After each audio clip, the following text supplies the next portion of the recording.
So welcome to Jumbo IS and welcome to our lecture series called Daily News in Shorts. In this lecture series, we cover a particular day's current affairs in a very short span of time within 30 minutes so that you get to cover your current affairs on a daily basis, but you don't have to spend your entire day just reading the newspaper. Therefore, we will cover the entire day's news items within 30 minutes. Now, just watching this lecture in 30 minutes would be job half done because just after watching it, you need to revise it as well. Why? Well, revision helps in consolidating these current affairs in your memory. Otherwise, you'll quickly forget them. Now, you can revise these current affairs from the notes provided by us, and these notes shall be shared on our Telegram platform. The link to our Telegram channel is provided in the comment section just below this video. Okay then, let's begin today's session. But first, let's take a look at the list of topics that we shall cover today. So in total today we'll be covering these three topics, okay? Because these are the only three topics that are important from the perspective of civil services examination. Number one in this list is electric vehicles causing pollution. Now the reason why the world is adopting electric vehicles and are discarding petrol and diesel vehicles is that it would help us fight against climate change. But a new study has come out which says that electric vehicles can cause more air pollution. Now, why would this happen? We'll talk about this. Then, second news item in this list is FATF's grey list. The thing is that Pakistan was in Financial Action Task Force's grey list from 2018 to 2022. Then Pakistan was removed from this grey list. But now India is preparing a dossier and submitting to FATF, who is going to meet in June, to put Pakistan back into this grey list again. Okay, so we need to know what FATF is and what is this grey and black list that people talk about regularly. So we'll talk about this. And in the end, we'll talk about Prime Minister Internship Scheme because some new developments are taking place in this scheme. So we'll talk about what this PM Internship Scheme is and how important it is to improve the scope of employment in our country and skill development in our country. Okay, so this is the third news item that we shall cover. Okay. So in total, we'll be covering all these three items. Let's start discussing them one by one, starting with electric vehicles causing more pollution. Now look, we need to fight against climate change, and the number one culprit in climate change is greenhouse gases, carbon dioxide, methane, and many other greenhouse gases. These greenhouse gases are causing global warming. Okay. Now globally, it is said that 10% of greenhouse gases are released from the transport sector. Okay, 10% of greenhouse gases in the world are released from the transport sector, and this transport sector releases greenhouse gases by burning fossil fuels. So all these petrol and diesel cars that we all are using, well, they emit greenhouse gases and they contribute 10% to the total budget of greenhouse gases. Now to remove this 10% of greenhouse gases, the world is shifting towards electric vehicles because electric vehicles run on batteries, right? Which do not emit any greenhouse gases. Okay, fossil fuel cars run on internal combustion engines, but electric vehicles run on batteries. And this is the biggest advantage of electric vehicles. Now, the thing is that recently a group of Indian researchers published a study. And in that study, they have argued that yes, definitely electric vehicles will help us fight against climate change, will help us reduce greenhouse gases. But electric vehicles might cause more air pollution. How so? Well, they say that whenever cars run on roads, well, these cars run on tires, as you can see, right? Now, when these cars are actually running on the road, these tires go through normal wear and tear, okay, and they release small rubber particles, very small rubber particles, which are not visible from the naked eye. And these very small rubber particles, which are released due to regular wear and tear of the tires, basically they float around in our atmosphere, and sometimes we people also inhale these small rubber particles. Now, these small particles actually cause air pollution. Now, how would electric vehicles contribute towards more release of these small rubber particles and cause more air pollution? The thing is that electric vehicles are generally heavier. than normal vehicles, okay, because they have heavy batteries. And this study by the Indian researchers have concluded that heavier the vehicle, more wear and tear of these tires, and more wear and tear of these tires would release more small rubber particles in the air. Okay, so the weight of the car actually puts pressure on these rubber tires, which actually causes degradation or fragmentation of these tires at a smaller level, which releases smaller particles into the air. They are suspended in the air and causes particulate matter pollution.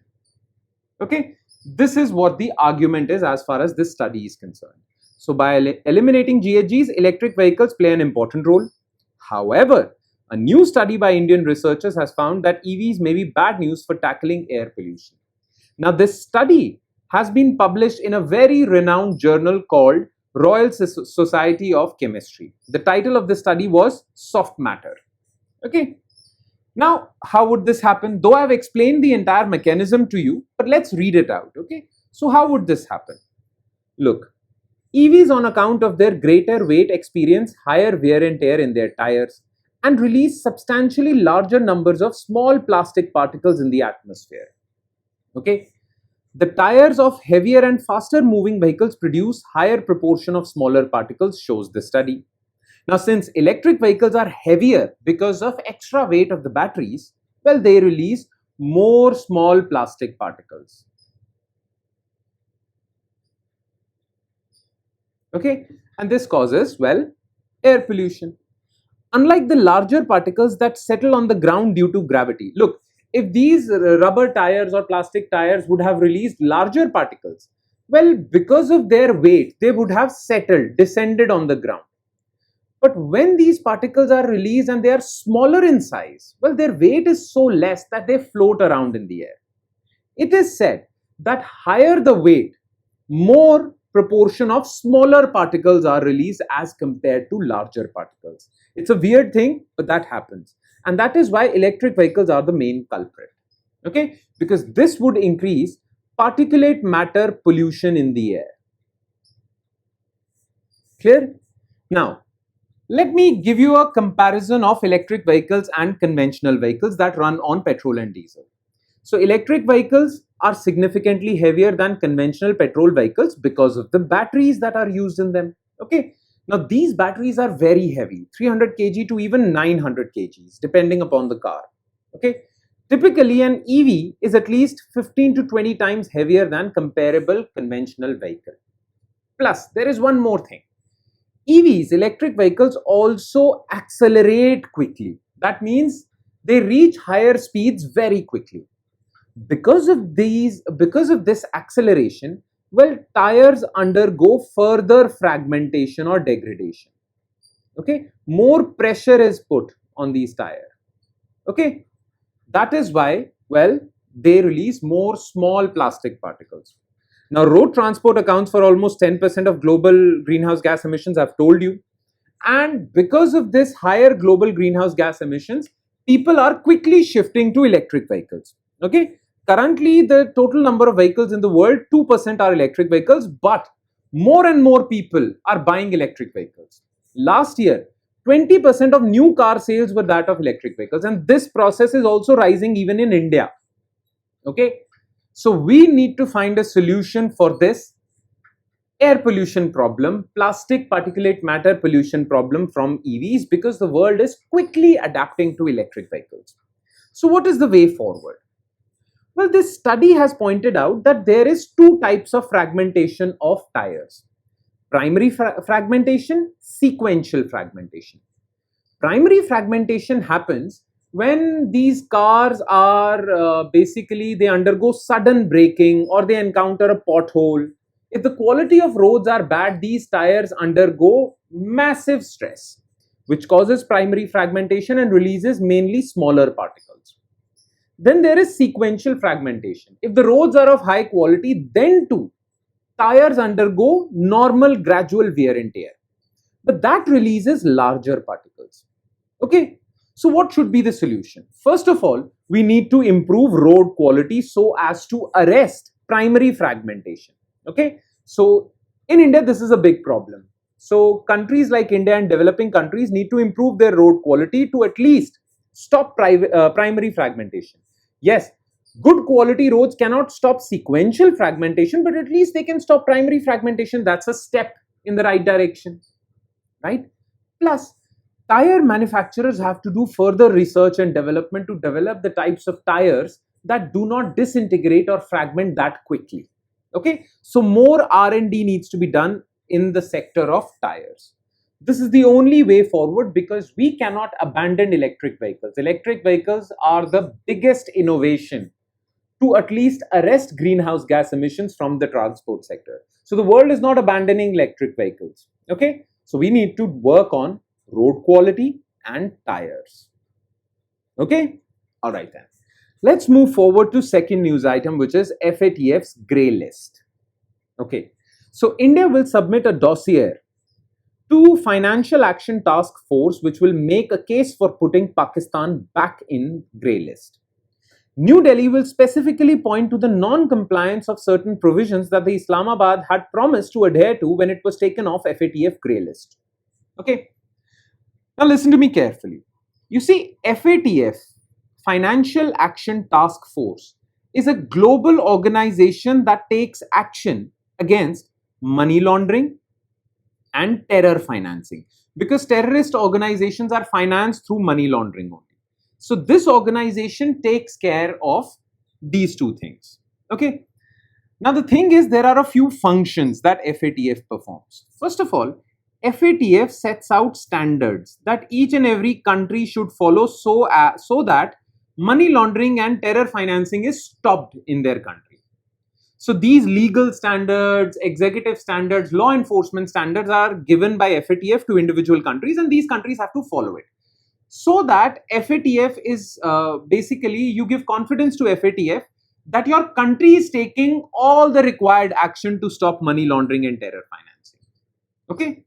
Then second job of FATF is to check whether countries are following these standards. If FATF finds that countries are not following these standards properly, then they put them in grey list. When countries are put in grey list, FATF monitors them effectively. And FATF basically gives a warning to all foreign investors and countries who were thinking about investing in this country to basically be cautious. Okay. So when a country is put in grey list, foreign investment in that country becomes more cautious and stops a little. Okay. Then what happens? If the country is not following, if it is still not following, being in the grey list also, it is not following any standards and is actively supporting money laundering and terror financing, then the country is put in blacklist. And when the country is put in blacklist, well, then economic sanctions are applied. This country is economically crippled. Okay, no money goes into this country. Clear?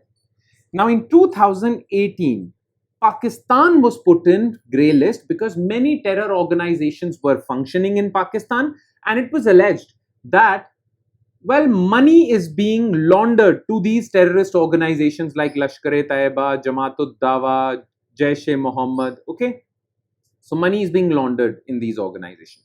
Therefore, FATF put Pakistan in grey list. Okay, now this really economically hampered Pakistan because foreign investment dried up in Pakistan. Pakistan stayed in grey list till 2022. Now, the reason why FATF removed Pakistan from grey list was in 2022 was that Pakistan did take some action against terrorist organizations between this 4-year period. Plus, when Pakistan was removed from this list, Pakistan promised to take some other steps so that in future terror organizations are not financed or funded. Okay. Now, New Delhi is saying that the promises made by Islamabad in 2022 to get out of grey list are not complied with or are not adhered to. New Delhi has prepared a list of those promises that Pakistan did not fulfill for getting out of FATF. And New Delhi will present these documents to FATF. Now, FATF sits 3 times every year. This is known as the plenary session of FATF. This is the highest decision-making body of FATF. So the plenary of FATF sits 3 times every year. Now next, it is going to sit in June, and India is going to present this evidence in June so that Pakistan is put back into the grey list again. Okay. Now about FATF, let's read about it. Oh, I'm so sorry. Yeah. So about FATF, well, I have mostly mentioned. Let me just give you some more information. So FATF is basically global money laundering, anti-money laundering organization. So remember, FATF is an intergovernmental organization that combats money laundering and terror financing. Okay, so it has 2 functions: money laundering and terror financing. Okay, it was established in 1989 and it has 40 members. 38 of them are countries, 2 are regional organizations. What are those regional organizations? European Commission and Gulf Cooperation Council. Okay, now this list of 40 members included Russia also, but Russia's membership was suspended in 2023 because of Russia-Ukraine war. But it is just suspended, not cancelled. Okay, and the functions of FATF I have mentioned to you. Okay, I have explained to you what are the functions: set standards and ensure that countries are following those standards. Now about grey list and blacklist, like I said, grey list is officially called jurisdictions or countries under increased monitoring. Okay, currently there are 24 countries in this list. Then there is blacklist, high risk jurisdictions subject to call for action. Countries put in blacklist, well, then economic sanctions are applied on those countries. Okay, currently there are only 3 countries in this list: North Korea, Myanmar and Iran. Okay, that would be all. And now let's move to third news item, and that is PM Internship Scheme. Okay, now about PM Internship Scheme. So based on the review of 2 pilot phases carried out for the PM Internship Scheme, the Ministry of Corporate Affairs, remember, this PM Internship Scheme provides internship to eligible young people, and this scheme is under Ministry of Corporate Affairs. Okay, now currently government is saying that we, based on the 2 pilot projects, okay, pilot studies carried out through this scheme, we are going to make some changes so that the scheme is implemented properly, even more properly. Okay, that was in the news. Okay, as you can see in this picture, well, this is the information: launch date, internship opportunities, monthly stipend, and so on and so forth. Now about this scheme, well, it was part of Prime Minister's package for employment and skilling, which was announced in 2024-25 budget. The entire cost of this entire package was 2 lakh crore. Okay, so this package was 2 lakh crore, of which internship scheme is just one part. The aim is provide young individuals aged 21 to 24 with low income households with 12-month internship opportunities in the country's top 500 companies. Okay, now all these people who are eligible for internships in these top 500 companies for 1 year would get 4,500 from the government and 500 rupees from the company. Okay, that's it. Now who are eligible for this? So first of all, this scheme would cover 24 sectors from oil, gas, energy, travel, hospitality, banking, financial services. Who are eligible? Students who have passed 10th, 12th, ITI, Polytechnic and Diploma courses, fresh graduates from non-premier institutions, non-premier. IITs, IIMs are not included in this because they would anyway get a job. Okay, government wants to help out people who are not finding internships. Anyone from a household that includes a person who earned an income of 8 lakh or less, and from those families which do not have a single member with a government job. Which people are not eligible? Students from IITs, IIMs, national law universities, and individuals with professional degrees like CAs, MBAs, MBBS people won't be part of this scheme because they're already doing well. Okay, and that would be all. With that, we conclude today's session. Thank you so much for watching, everyone, and I'm sure it has added value to your preparation. But like I say this every time, it will add more value if you revise this lecture as well. Please do not forget to revise it. And on that note, I'll be signing off with the promise of seeing you again with another set of news items. Thank you, everyone.